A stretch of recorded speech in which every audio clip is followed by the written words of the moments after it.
In a quaint little town, cradled by the embrace of ancient mountains, lies Silent Creek, a place I always thought held more secrets than it let on. For as long as I can remember, I've been drawn to that creek like a moth to a flame. But last summer, things changed. They took a turn from curious to downright terrifying. It started with whispers, the kind that creeps along the walls of diners and slips through the cracks of old, weathered homes. People were disappearing, vanishing without a trace near the creek. I overheard the adults talk in hushed tones about something in the water, a shadow, something more sinister than just ripples in the dark. One evening, I found myself sitting with Grandpa Hank on his rickety porch that overlooked the creek. Grandpa, with his sea of silver hair and eyes that carried stories untold, finally spoke of the creek's legend. "Callum," he began, his voice a mere whisper, as if afraid to be overheard. "There's something in that creek, something ancient and malevolent." He told me about the serpent, a creature from the depths of Silent Creek, known to snatch the unsuspecting from the banks. Not a beast with a human curse or tragic backstory, but a monster, through and through. Its eyes were like voids, and its intentions purely predatory.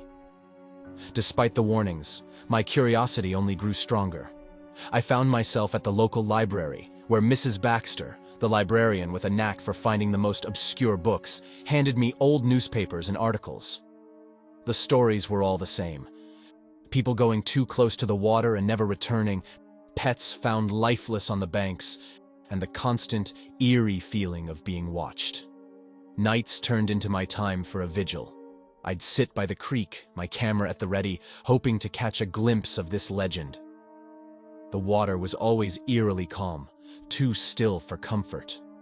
Then one night, it happened. The water stirred, and a shadow moved beneath the surface, long, sinuous, and utterly chilling. As I leaned in, captivated and horrified, Deputy Collins grabbed me from behind, yanking me back to safety. "Callum, what are you doing?" he barked, his face a mask of concern. I tried to explain, but my words sounded like the ramblings of a frightened child.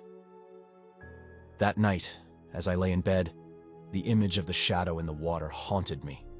The whispers, the disappearances, and Grandpa Hank's warnings swirled in my mind. Silent Creek was hiding a monster in its depths, and I knew I couldn't just let it be. The town had to know, to be warned. But little did I realize, I was getting closer to a truth far more horrifying than just a legend. The days following my encounter at Silent Creek were a blur of restless thoughts and hushed conversations. The image of that dark, serpentine shadow beneath the moonlit water refused to fade from my mind. It was more than just a figment of local folklore. It was real, and it was terrifying. I couldn't shake the feeling of being watched every time I neared the creek, yet the pull to uncover the truth was overwhelming. Armed with my camera and a growing sense of unease, I returned night after night, hoping to capture proof of the creature's existence. Mrs. Baxter unearthed more about Silent Creek's grim past. Old newspaper clippings and forgotten journals spoke of unexplained phenomena, pets found drained of life, strange disturbances in the water, and an ever-present sense of dread among the townsfolk. One evening, as the sun dipped below the horizon, casting a crimson hue over the creek, I spotted it again.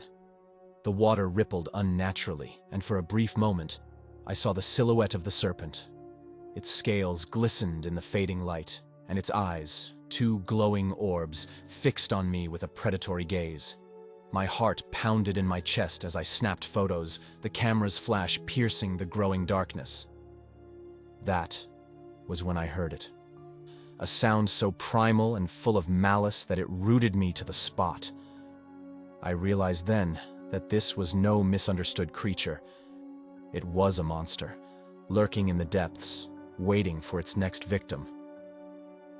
In my panic, I stumbled back, the camera slipping from my grasp and clattering to the ground. Deputy Collins, patrolling the area, found me there, pale and shaken.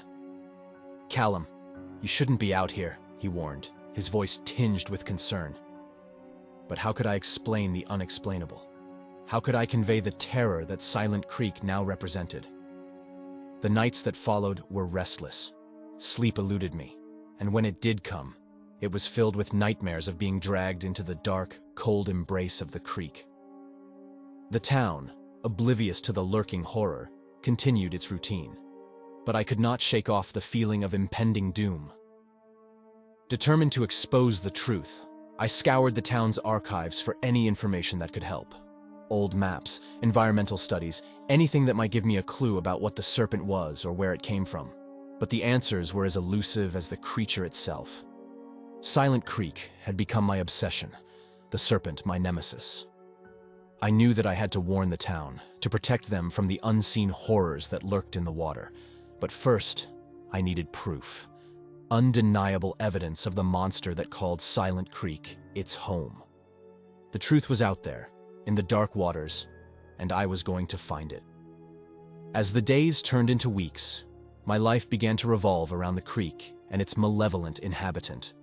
The once tranquil waters of Silent Creek had transformed in my eyes, now a source of deep-seated fear and intrigue. I couldn't let go. Couldn't turn my back on the danger that lurked just beneath the surface. I spent every spare moment by the creek, my camera always at hand, hoping to capture clear evidence of the serpent. But it was as if the creature knew, staying hidden, biding its time. The whispers around town grew. More pets were found lifeless, more shadows seen flitting beneath the water's surface. One fateful evening, under a sky streaked with crimson and gold, I saw it again.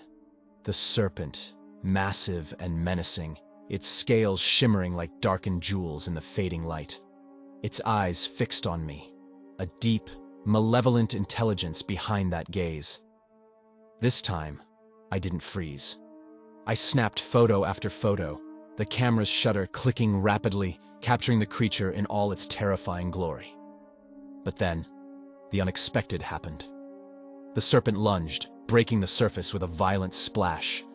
Water cascaded around it as it emerged, its body coiling and uncoiling with a grace that belied its monstrous form. I stumbled backward in horror, my heart pounding in my chest as the creature advanced. Deputy Collins, who had been keeping a wary eye on me, leaped into action. He grabbed me, pulling me back just as the serpent struck, its massive head slamming into the spot where I had been standing moments before. The deputy fired his gun, the shots ringing out, echoing across the creek, but they did little to deter the beast. As the community stepped out of their homes to investigate the gunfire, they were met with the gaze of the terrifying creature. Chaos erupted. People screamed, running in all directions as the serpent turned its attention to them. Its movements were swift, predatory. It seemed to revel in the terror it caused. The creature of nightmares come to life. In that moment, I understood the true nature of the beast. It was intelligent, cunning, and it enjoyed the fear it instilled. The town was in danger, and it was my fault.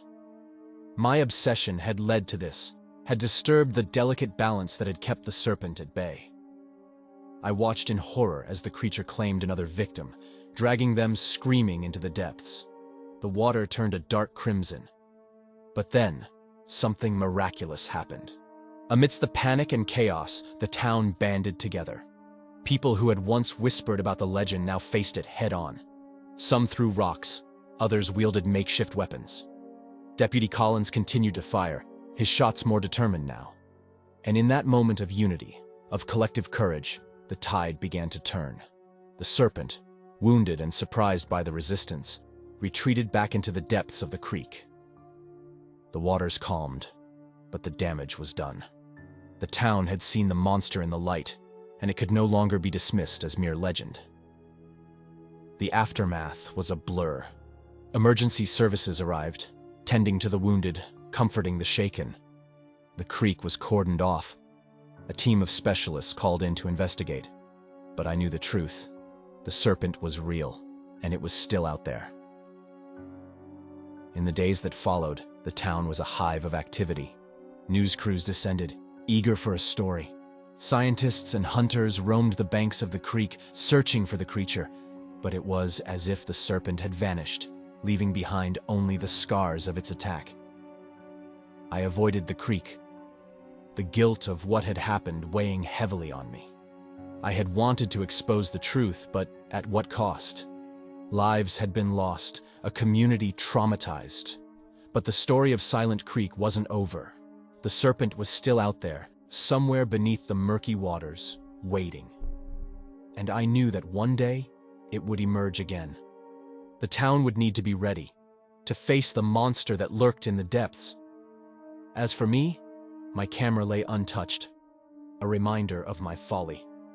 I had sought the truth, but in doing so, I had unleashed a nightmare.